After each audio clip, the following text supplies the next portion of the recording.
Here's what Marvel's Agatha Harkness spin-off means for the MCU. When it comes to plans for the future of the Marvel Cinematic Universe, apparently it really was Agatha all along.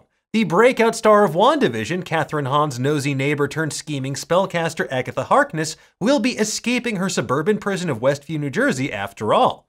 Last week, Variety reported that Disney's working on a WandaVision spin-off series centered on Agatha Harkness. Written and executive produced by WandaVision showrunner Jack Schaefer, this new series will apparently be part of a larger deal between Kathryn Hahn and the House of Mouse for her to reprise her role both on Disney Plus and in various movies in the Marvel Cinematic Universe as well. While I don't think anyone expected Agatha to permanently be trapped in Westview as the nosy neighbor Agnes, news of her getting her very own spin-off series may come as a surprise because, let's face it, there's kind of a lack of Agatha Harkness-centric comics out there.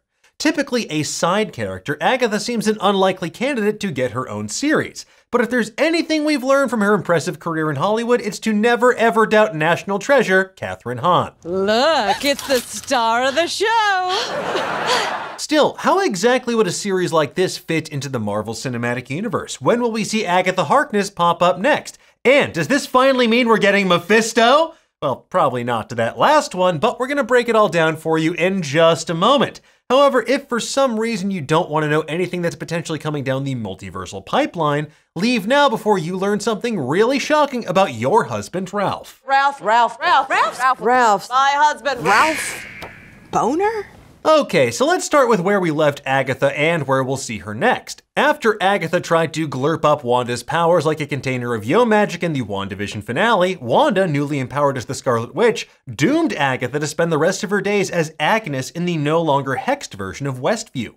Agatha tells Wanda she has no idea what she's unleashed and she's gonna need her someday, and as it turns out, that day may be coming a lot sooner than expected. Some rumors claim Agatha's going to appear in the next Doctor Strange movie, Doctor Strange in the Multiverse of Madness. That's a film that will involve the Sorcerer Supreme and Wanda Maximoff, who, as we know, has been speed reading the Darkhold in an effort to find her long-lost kids, who apparently weren't as hypothetical as Westview would have us believe. Now, given that the Darkhold was in Agatha's magical murder basement and that she has centuries of magical experience on Wanda, it stands to reason Agatha's help might be needed to stop whatever eldritch abomination or sinister spellcasting that arises from Wanda using that grimoire of chaos magic. Far likelier than Agatha appearing as a major part of the Doctor Strange 2 story, though, is her appearing in a post-credit scene to help Wanda and/or the Sorcerer Supreme untangle the consequences of their actions inside the titular Multiverse of Madness. Now, you may be wondering why they would seek out someone as clearly power-hungry as Agatha for help, but remember, Agatha isn't purely a villain according to WandaVision director Matt Shakman. Speaking with Nerdist earlier this year, he said, "This was a story, yes, about grief, but also about transformation and identity. We were setting Wanda on a new path into this Scarlet Witch title. Who is the Scarlet Witch? And we needed another witch to be able to tell her a little bit about that. So Agatha is both a mentor and antagonist in our show too." So after Agatha makes her triumphant return to the MCU, how might we see this morally ambiguous and surprisingly ancient witch appear in her own series? Well, there are three storylines that stand out, two prequel series ideas, and one that could introduce a slew of other magical characters and maybe even involve the Fantastic Four as well, no aerospace engineers required. Let's start with the prequels though.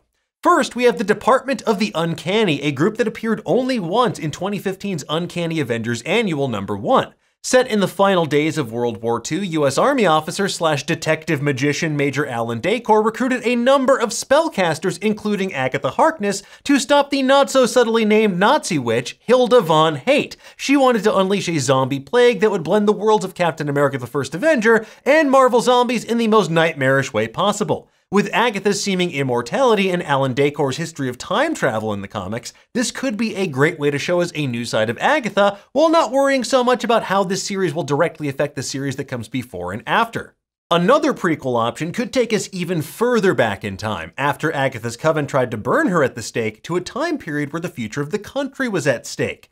During the Revolutionary War, Agatha joined the Daughters of Liberty, a group of real-life political dissidents who protested British rule of the American colonies and helped the war effort. In the comics, she trained the Daughters of Liberty in the mystic art and helped this secret society stand the test of time, thanks in part to the leadership of the mysterious Dryad, a title that passed from leader to leader. In modern times, when Captain America was framed for murdering General Thunderbolt Ross, Agatha rejoined the Daughters of Liberty to break Steve out of prison and introduce him to the current Dryad, Peggy Carter, who is definitely not as dead as Steve remembered. And while the MCU is clearly positioning Peggy Carter to return as Captain Carter if and when she does return to the live-action films, this could still be a fascinating way to meaningfully develop Agatha's character both in the past and the present. Of course, that might entail America's ass signing on for another Marvel movie, or else the reveal might not be as impactful, but that's a problem for someone else's lawyer to solve. However, the likeliest option is also one of the weirdest and wildest, considering it involves Agatha Harkness' son, the Fantastic Four, and a secret city of witches. While serving as the governess and babysitter of Reed Richards and Sue Storm's son Franklin, Agatha found herself the target of a kidnapping plot in Fantastic Four 185. Agatha's captor? Her son, Nicholas Scratch. He had positioned himself as the mayor of New Salem, a secret magical community in Colorado previously led by Agatha. In the comics, Nicholas and an angry group of witches and warlocks known as Salem 7 wanted revenge on Agatha for abandoning New Salem, and they try her for treason for revealing New Salem's existence to outsiders. What follows is a fight between the Fantastic Four and an entire city of spellcasters and a gargoyle army as they try to rescue Agatha and Franklin. Now, obviously, this would require the introduction of the Fantastic Four first if they want to adapt it as written, but honestly, you could fairly easily swap in any other group of superheroes and get the same effect. More importantly, bringing Nicholas Scratch and Salem 7 into the MCU would let them explore Agatha's past, present, and future while expanding the role of magic in the MCU in the process. And that way, Nicholas Scratch can be more than just an Easter egg for fans curious about Agatha's rabbit familiar, Senior Scratchy, who was originally going to be a demon, but CGI? Too expensive. Anyway, folks, there you have it. Those are our best guesses for what the future might hold for Agatha Harkness in the Marvel Cinematic Universe. We'll have to wait and see what happens, but fingers crossed we'll get some answers by the time Doctor Strange in the Multiverse of Madness rolls around next year. In the meantime, though, we'll have you covered with all sorts of geeky deep dives over on Nerdist.com. For now, though, tell us, what do you think of this news? What do you want to see from an Agatha Harkness spin-off series? And when do you think we're going to see her pop up next? I'll be seeing you, Agnes. Not if I see you first, hon. Let me know in the comments below, and for the latest and greatest in the world of pop culture, stay tuned to Nerdist.com.